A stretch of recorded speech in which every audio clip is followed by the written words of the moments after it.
Assalamualaikum warahmatullahi wabarakatuh. Alhamdulillahi rabbil alamin. Wassalatu wassalamu ala asyrafil anbiya'i wal mursalin wa ala alihi wa sahbihi ajma'in. Bersyukur kita kepada Allah dengan mengucapkan alhamdulillahi rabbil alamin, yang mana Allah telah memberikan kita banyak nikmat dan karunia-Nya, terutama nikmat kesehatan, kesempatan dan waktu, sehingga pada hari ini kita masih dapat melakukan aktivitas kita sehari-hari seperti biasanya. Dan terlebih-lebih lagi nikmat iman, Islam dan ihsan yang Allah berikan kepada kita. Tak lupa pula salawat dan salam kita hadiahkan kepada junjungan kita Nabi besar Muhammad sallallahu alaihi wasallam dengan mengucapkan Allahumma salli wa sallim wa barik alaihi. Semoga dengan kita berselawat kepada Nabi Allah Muhammad sallallahu alaihi wasallam kita mendapatkan syafaatnya di yaumil mahsyar kelak. Amin. Amin ya rabbal alamin. Baik, pada kesempatan kali ini saya Muhammad Haikal Husaini Hasibuan akan memberikan penjelasan sedikit tentang salah satu kaidah dari 5 kaidah kubra qawaidul fiqhiyah, yaitu kaidah al-umuru bimaqasidiha. Nah, video ini saya buat untuk memenuhi tugas mata kuliah qawaidul fiqhiyah yang bapak dosennya yaitu Bapak Aidil Susandi LCMHI. Baik, langsung saja pada pokok materi, yaitu al-umuru bimaqasidiha. Artinya adalah segala sesuatu perbuatan atau segala sesuatu amal perbuatan itu tergantung pada niatnya. Nah, jadi apabila kita melakukan suatu amal perbuatan, maka itu tergantung pada niat kita atau tujuan hati kita atau maksud hati kita. Jadi misalnya kita melakukan itu untuk niat yang baik, maka insya Allah akan dapat balasan yang baik dari Allah. Namun sebaliknya, apabila kita melakukan suatu amal perbuatan itu hanya untuk dunia semata, maka kita tidak akan mendapatkan akhiratnya Allah. Jadi apabila kita melakukan suatu perbuatan itu niatnya kita ikhlas semata-mata karena Allah, maka insya Allah dunianya dapat dan akhiratnya juga dapat. Tapi kalau hanya semata-mata dunia yang kita niatkan, maka kita hanya mendapatkan dunianya saja. Sebagaimana dikatakan, wa may yurid thawabal dunya nu'tihi minha wa may yurid thawabal akhirah nu'tihi minha. Artinya adalah barang siapa yang menghendaki pahala dunia, maka dia akan mendapatkan pahala dunia saja. Begitu sebaliknya. Namun sebaliknya, barang siapa yang menghendaki pahala akhirat, maka dia akan mendapatkan pahala akhirat. Tapi dengan kita meniatkan untuk segala sesuatu karena Allah, maka insya Allah dunianya kita dapat, akhiratnya dapat. Contoh misalnya, seseorang yang kaya raya, dia memberikan sedekah kepada orang yang fakir miskin atau orang yang susah. Nah, dia nih memberikan sedekah, niatnya hanya untuk dunia saja, yaitu supaya orang lain itu menggelari dia sebagai orang yang dermawan gitu. Nah, niatnya ini, maka segala amal dia ini tergantung pada niatnya. Kalau dia hanya ingin mendapatkan pujian, yaitu supaya mendapatkan gelar dibilang orang dermawan, maka dia hanya mendapatkan itu saja. Tapi kalau dia niatnya karena Allah, insya Allah tanpa dia berharap mendapatkan pujian dunia, pujiannya itu sebagai seorang dermawan, dengan dia niat kepada Allah, mengharap ridha Allah, insya Allah dia akan dapat dunia juga, dan juga dia dapat akhiratnya gitu. Nah, kemudian selanjutnya adalah dalil-dalil atau dasar-dasar daripada kaidah al-umuru bimaqasidiha. Dalil-dalil dari kaidah al-umuru bimaqasidiha ini, yang pertama adalah hadis Nabi, yaitu Nabi Muhammad sallallahu alaihi wasallam bersabda, qala Rasulullah sallallahu alaihi wasallam, innamal a'malu binniyat wa innamal likulli imri'in ma nawah. Artinya adalah sesungguhnya segala sesuatu perbuatan itu tergantung pada niatnya, dan seseorang akan mendapatkan hasil sesuai dengan apa yang diniatkannya. Jadi seperti contoh tadi, kalau seseorang memberikan sedekah niatnya untuk mendapatkan dunia saja, yaitu supaya dikagumi orang sebagai orang yang dermawan, maka dia hanya mendapatkan itu saja. Tapi kalau dia sebaliknya tadi, niatnya karena Allah, ikhlas semata-mata karena Allah, ketaatan kepada Allah, maka dia mendapatkan dunianya dan juga dapat akhiratnya. Nah, kemudian dalil yang kedua adalah Quran surah Al-Bayyinah ayat 5. Allah berfirman, Bismillahirrahmanirrahim, wa ma umiru illa liya'budullaha mukhlishina lahuddin hunafa.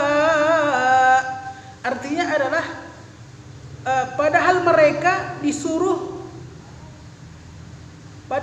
tidak disuruh kecuali menyembah Allah dan memurnikan niat ketaatan kepada Allah dalam agama dengan lurus.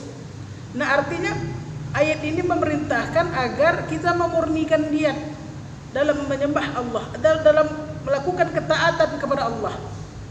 Jadi kita melakukan ketaatan itu, misalnya melakukan segala yang diperintahkan Allah, misalnya yang diwajibkan Allah, jangan kita melakukannya hanya sebatas semata-mata itu karena kewajiban.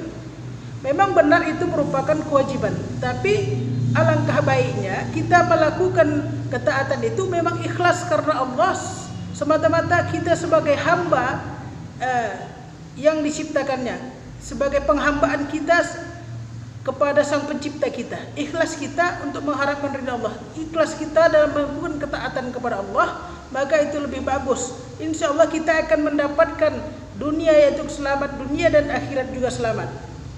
Kita akan mendapatkan kebahagiaan di dunia dan juga insya Allah akhirat kelak, yaitu menuju surganya Allah.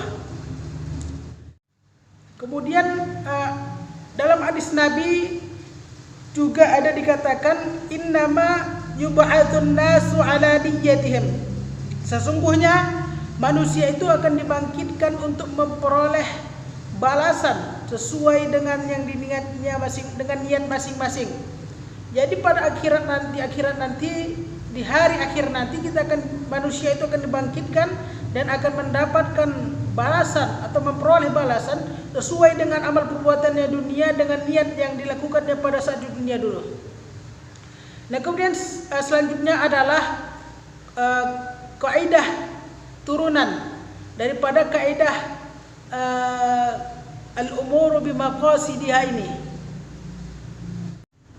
Kaidah turunan yang pertama itu misalnya adalah kaidah ma la yushtaratu at-ta'arrudu lahu jumlatan wa tafsilan idza ayyanahu wa akhta'a lam yadurra. Artinya adalah sesuatu amal yang di dalam pelaksanaannya itu tidak diisyaratkan untuk dijelaskan atau dipastikan niatnya, baik secara garis besar ataupun secara terperinci, kemudian dipastikan dan ternyata salah, maka kesalahan itu tidak menjadi pembatal syahnya amal atau tidak menjadi menjadi pembahaya bagi syahnya amal.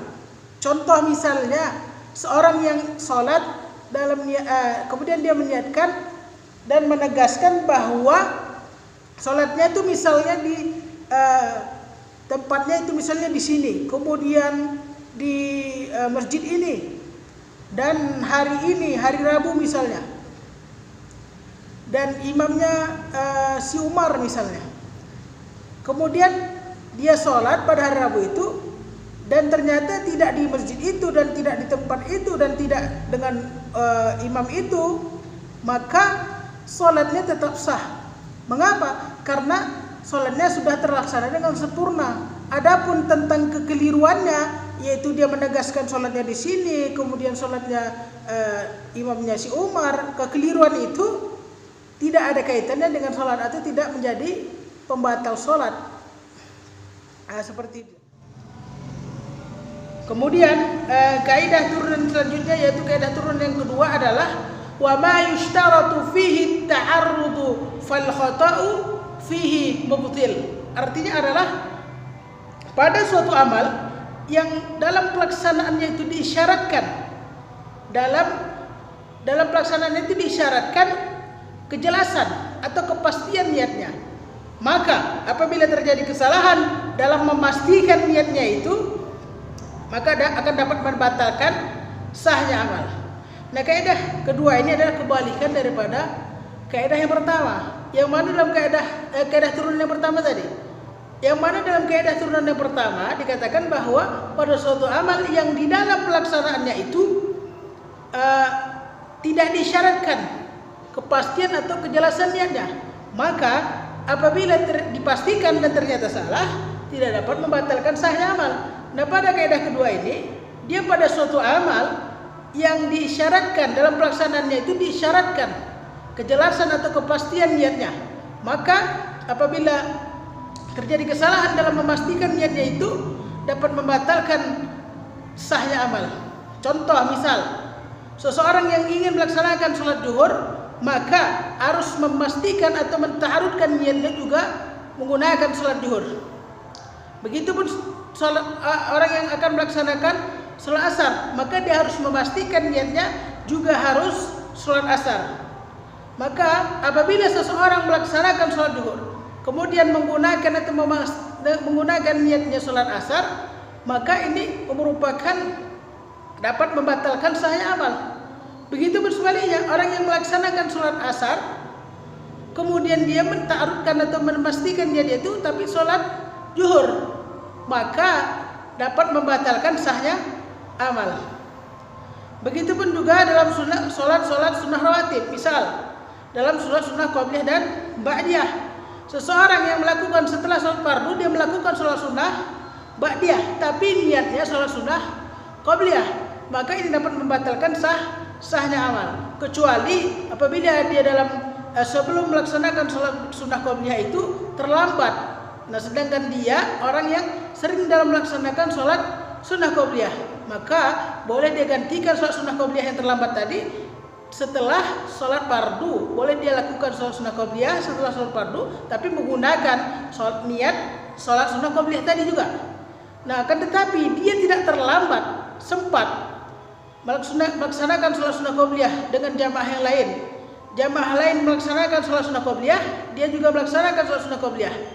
Cuman jamaah lain melaksanakan sholat sunnah qabliyah dengan niat sholat sunnah qabliyah, dia melaksanakan sholat sunnah qabliyah dengan niat sholat sunnah ba'diyah, maka hal ini membatalkan sahnya amal sholat sunnah qabliyah tadi. Begitu pun sebaliknya, dia melaksanakan setelah sholat fardu melaksanakan sholat sunnah ba'diyah, tapi niatnya tadi sholat sunnah qabliyah, maka dapat membatalkan sahnya amal. Kemudian kaidah turunan yang ketiga adalah an-niyatu fil yamini tukhassisul lafzal 'ama wa la tu'ammimul khassa. Artinya adalah niat dalam bersumpah mengkhususkan lafaz yang am, tidak menjadikan am lafaz yang khusus. Nah, contohnya misalnya seseorang yang melakukan sumpah atau bersumpah, yang mana dalam sumpahnya itu dia mengatakan bahwa dia tidak akan berbicara dengan orang. Kemudian dalam keadaan yang sama dia meneguhkan atau memastikan dalam hatinya bahwa dia tidak akan berbicara dengan orang tapi yang bernama si Umar. Maka apabila dia berbicara dengan si Rashid atau dengan yang lainnya, maka dia tidak dikategorikan orang yang pelanggar sumpah. Mengapa? Karena walaupun di dalam secara lapas dia mengatakan dia tidak akan berbicara dengan orang, artinya itu kan umum, artinya semua orang dia tidak berbicara. Tapi dalam keadaan seperti yang sama, dalam ucapan yang sama lapas tadi, dia meneguhkan dalam hatinya bahwa dia tidak akan berbicara dengan orang, tapi dengan orang yang bernama si Umar saja. Kemudian kaidah turunan yang selanjutnya yang keempat adalah maqasidul lafzi ala niyatil lafzi illa fi mawdi'in wahidin wa huwa al-yaminu 'inda al-qadi fa innaha ala niyatil qadi. Artinya adalah maksud dari lafaz adalah menurut niat orang yang mengucapkannya. Kecuali dalam satu tempat, misalnya dalam sumpah di hadapan qadi, maka dalam keadaan yang demikian itu maksud dari lafaz adalah menurut niat si qadi. Contoh misalnya seseorang suami mempunyai istri yang bernama Thalik misalnya, artinya orang yang ditalak itu artinya. Maka apabila si suami memanggil istrinya, nama istrinya ini niatnya hanya memanggil nama, maka tidak jatuh talak. Tapi kalau seorang suami memanggil nama istrinya ini dengan niat untuk mentalak istrinya, maka jatuh talak atau terjadilah perceraian di situ. Begitupun contohnya misalnya seorang budak yang bernama Hurra, artinya yang dimerdekakan. Hurra yang artinya yang dimerdekakan. Maka apabila seorang tuannya itu memanggil budaknya yang bernama Hurra tadi dengan niat hanya memanggil nama saja, maka tidak jatuh si tuan ini membebaskan budak tadi. Tapi kalau si tuannya memanggil nama Hurra tadi untuk membebaskan, niatnya untuk membebaskan si budak tadi, maka jadilah hukumnya itu budak ini bebas atau jadi orang yang merdeka. Kira-kira seperti itu. Demikian yang dapat saya sampaikan. Mudah-mudahan bermanfaat. Saya akhiri wabillahi taufiq wal hidayah. Wassalamualaikum warahmatullahi wabarakatuh.